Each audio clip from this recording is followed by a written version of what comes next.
amigos telespectadores da Rede Vida de Televisão e do programa Páginas Difíceis da Bíblia.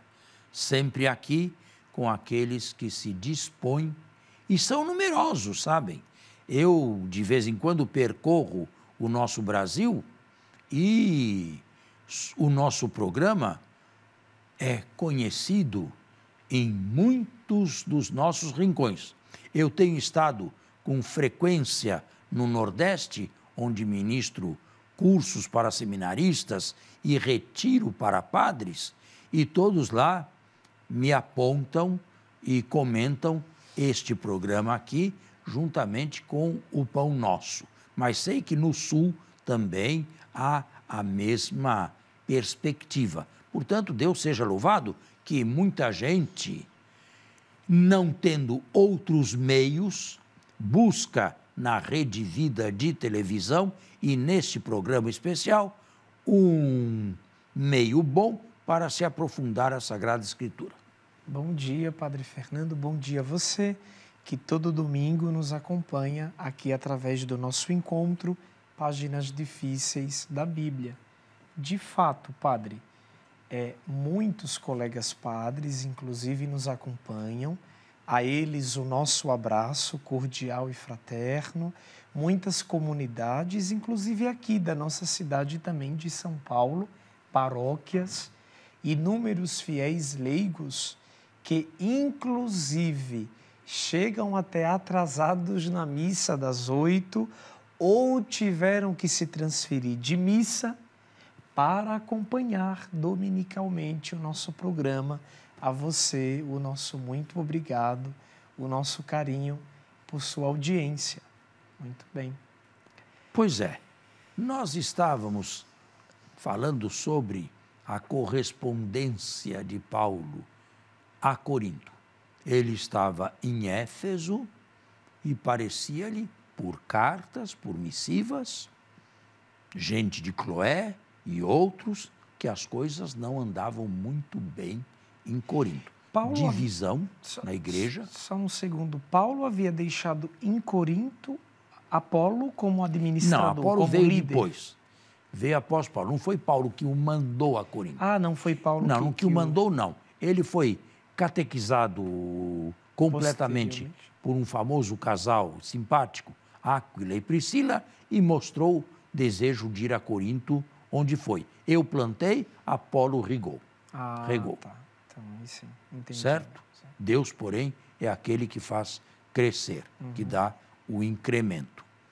As notícias não eram muito agradáveis. Além da divisão, havia um uso um tanto desordenado, ou bastante desordenado, dos carismas.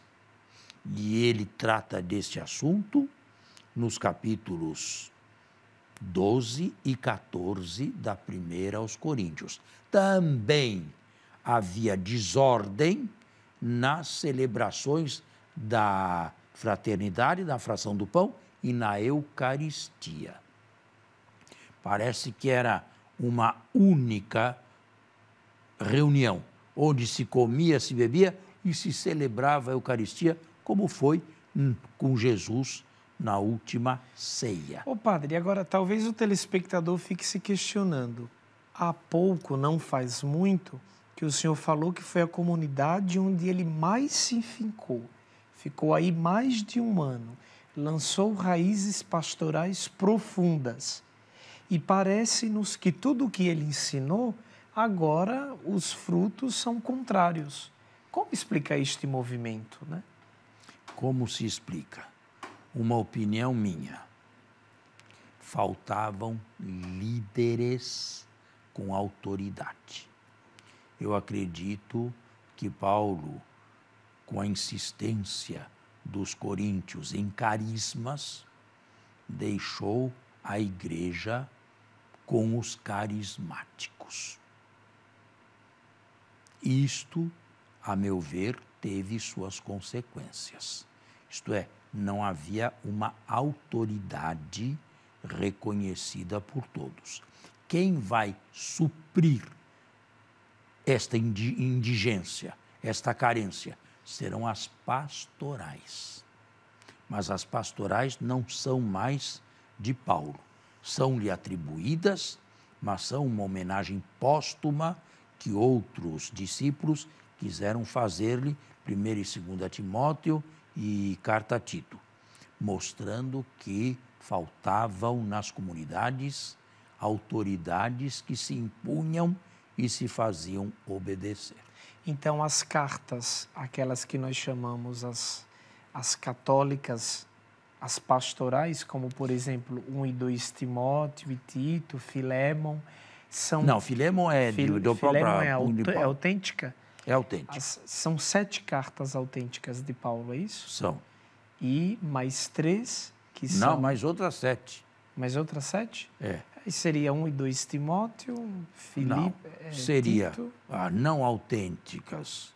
Seria Colossenses, Efésios, com toda a certeza, 1ª e 2ª a Timóteo, carta a Tito. A 5, né? Que não, Hebreus já não mais, entra. Tem mais. Hebreus hoje está fora. Antigamente se considerava paulina também. Filémon não é? Não, Judas Filémon não não é? é. Filémon não é. Aí eu já citei 6. Falta uma aqui que não estou lembrado no presente momento. Tessalonicenses alguma não? Não, na 2ª aos Tessalonicenses. A primeira é o primeiro escrito cristão de Paulo. A 2ª é controvertida. Ah, muito bem. Certo? Bom, que fazia Paulo com essas notícias? Não podia fazer outra coisa senão rezar e escrever. As cartas aos Coríntios, as que sobraram, as que chegaram até nós, 2, são conselhos que dá. Conselhos doutrinários e conselhos pastorais para compor e apaziguar aquela comunidade. Mas parece que o que mais agitava eram carismas, ou carismáticos. O que é o carisma? Paulo afirma que ele também é carismático e que ele também falava em línguas. Mas afirma que estas coisas devem ser feitas com ordem. E o que era tido como o primeiro carisma, o mais importante, o mais vistoso, as línguas, Paulo coloca como último e dá um caminho mais seguro e excelente, a caridade, no capítulo 13 da 1ª aos Coríntios. Agora, se não proíbe, também afirma que quem quiser falar em línguas, vá ao seu quarto, feche a porta e fale em línguas quanto quiser, mas não na presença de outros. Sobretudo se não houver um intérprete que interprete aquilo que falo. Então, para Paulo, o dom das línguas precisa ser interpretado quando desenvolvido em assembleia. Em assembleia. E fale um de cada vez, não todos juntos. Porque, e são palavras suas, não minhas, se alguém passa de fora e vê uma comunidade desta, irá pensar que lá está um bando de loucos reunidos. Desaconselha o uso excessivo das línguas e aponta para o principal, que é a caridade. E daí vem o exemplo. Como eu, que me fiz tudo para todos. Judeu com os judeus, grego com os gregos, pagão com os pagãos, para lucrar todos eles a Cristo. Está vendo? Agora, mais tarde se viu que comunidades puramente carismáticas não subsistem. Neste mundo aqui, que não é o céu ainda, é preciso ordem.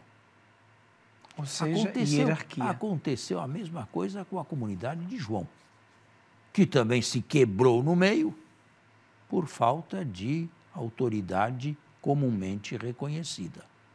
Então, os últimos escritos do Novo Testamento são não apenas polêmicos contra o gnosticismo, o pré-gnosticismo, que já existia e serpenteava, mas também exigindo a presença de presbíteros bispos, ou seja, autoridades que substituíam o apóstolo missionário, sobretudo com o desaparecimento deles através da morte. Agora, eu não sei se ainda temos algum tempo, talvez se aproxime o nosso intervalo, mas aí fica a pergunta, né?